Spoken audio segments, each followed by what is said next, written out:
50.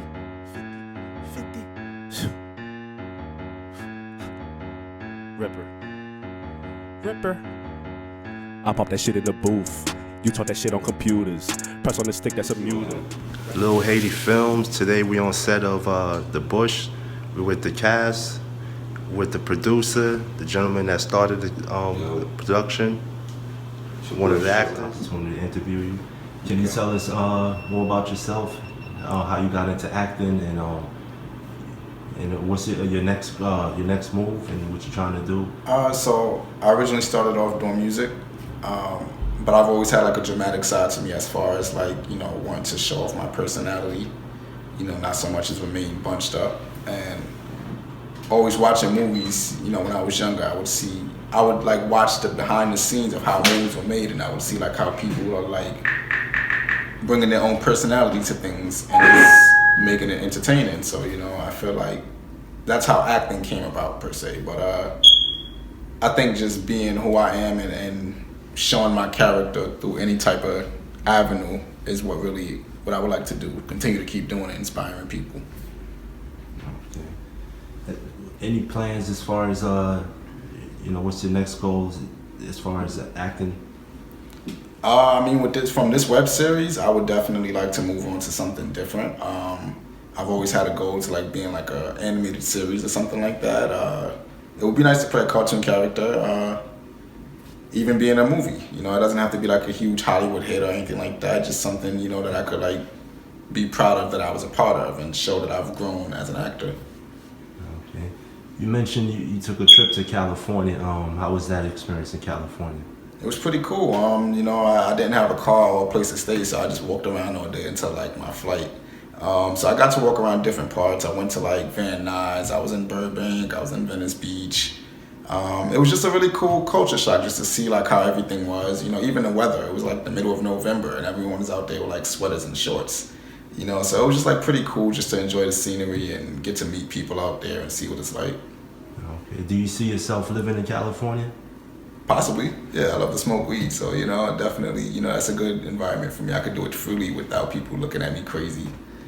As far as some of your background, were you born in the States of? I was actually born in Brooklyn, in Coney Island, and we bounced around New York. So I lived in pretty much all 5 boroughs, and then I just settled down in Queens, and I've been in Far Rockaway for the past 15 years.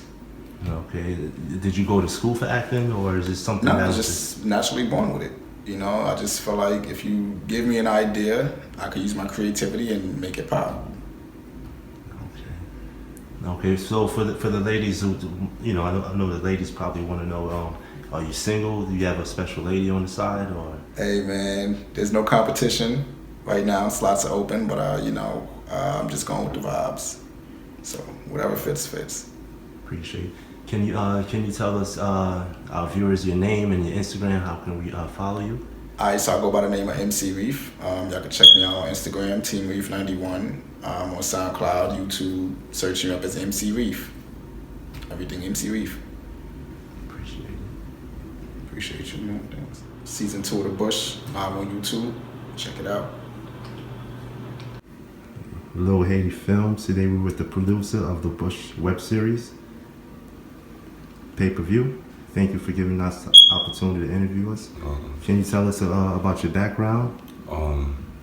Since you said Lil Haiti, I'm Haitian from Flatbush. I got a web series called The Bush. Right now I'm on season 2. It's called Brooklyn Underground Successful Hustlers. Right now I'm on the 5th episode. Got more episodes coming out. Got episodes 6 to 10 I'm working on right now. So I'm just networking, shooting, and building. Okay.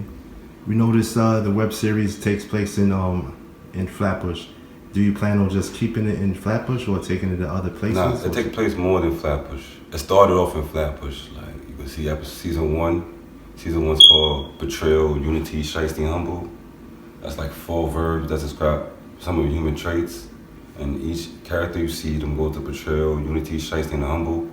But it started off in Flatbush, but right now since I'm on season 2, I'm shooting all over. Like I'm thinking about going to Haiti to shoot too, California, Miami, wherever I'm at, wherever the opportunity bring me. because anywhere I shoot at, it's just like, it's more than the bush. Like the bush started from Flatbush, but it's more universal now. Okay. Which, as far as the writers and you being the producer, where do you guys come up with the idea of the bush? Basically, I started it off, and I created like a little team, like, and they helped me brainstorm. Everybody had their own life, everybody do their own stuff, everybody had their own projects, everybody have their own stuff. But when it's come together to the bush, we all just brainstorm and come together and trying to figure out what's the next move, what would be funny, or this and that. Even though I shoot it, I write it. I mean, I get some help sometime. If I get it, I get it. If I don't, I just do it, what I gotta do. But we basically learn from each other. Like, we basically sit there and create stuff with my ideas that I bring to the table. They're able to help me expand my vision. Okay. We noticed certain episodes where it's like this one particular episode when the girl hits the guy with the shovel. Yes. And she runs. Right. Was it supposed to be kind of drama and funny at the same time? It's my web series is basically trap comedy. So you're basically gonna have a mixture of drama, comedy, political, if I put it in here, if I feel like it. But it's however the viewers want to see it. Everybody have their own vision, everybody have two eyes. So some people might laugh, some people might cry, depending on the viewers, how they vision it. But me in particular, as I'm writing these scripts, is basically universal. It's like anything you can, I mean, it's up to the viewers. They're gonna judge you regardless. People judge you regardless, so I don't have a particular name, but as far as called trap comedy, you're gonna see a lot of stuff is mostly supposed to be funny, not supposed to be take out of content. It's called trap because we all like stuck in a society where they have us in, where it's like nowhere to go. Even when you think you find out where to go, it's really a corner. Everywhere you go is a corner, until you figure out like what your purpose is in life. Have the web series won any awards? Yeah, we won Urban Web Series Awards for Best Comedy. So basically, comedy is basically one of the main themes of it. Right? When the guy got hit with the shovel, but later on she got locked up, now she got interrogated, it's like you turn something funny into something serious now. Okay. Are you going to continue to shop it at festivals? Any big goals as far as any particular festival that you'd like to see it win? Yes, like even last year I had plans, shopping to different festivals, but the whole coronavirus took a big slowdown. Mm-hmm. So I'm just waiting for like the city to open up for us to, because we were supposed to have another Urban Web Series Awards last year, but since the whole coronavirus is shut down, so hopefully this year or whenever the city opens up, we continue to go out to more film festivals, probably LA film festivals, Miami film festivals, there's Brooklyn Film Festival. There's a lot of other opportunities out there for us, but it's just, time. We work on God's time, and we just can't rush the ideas. Just gotta, whenever time's ready, time's ready. How did the coronavirus hurt the production? Because we noticed that you're still filming.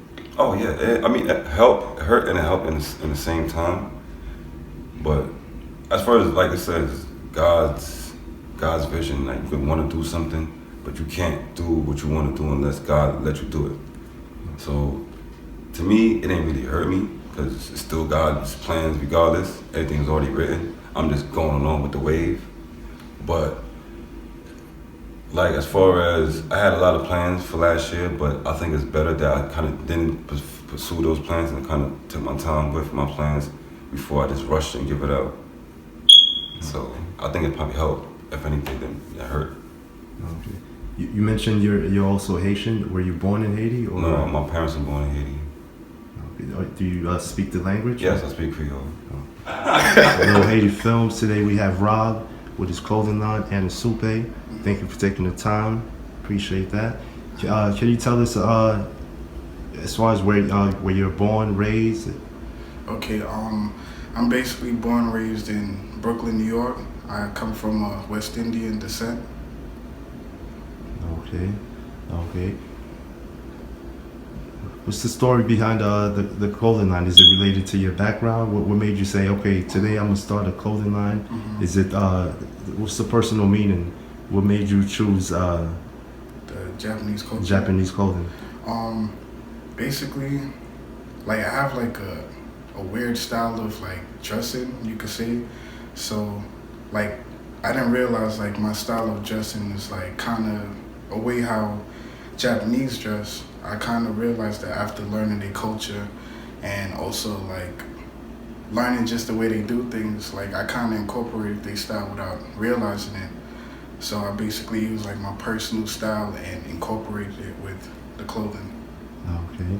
Are you planning on having any fashion shows in the future, or any plans on opening a store for Anasupe clothing? Yes, I had, well, for the 4 years I've been doing it, I had a couple fashion shows and pop-up shops. And my goal this year is to basically branch out and do my own pop-up shops because I haven't done it before. So this year I'm gonna start doing my own pop-up shops and also eventually, you know, next 5 to 10 years, open up a storefront. Okay. If someone, let's say, if somebody in California wanted to get a piece of your clothing, how can they get it? Basically, they would have to like buy it from my website, go online on the website and purchase whichever item they feel like it fits best their style.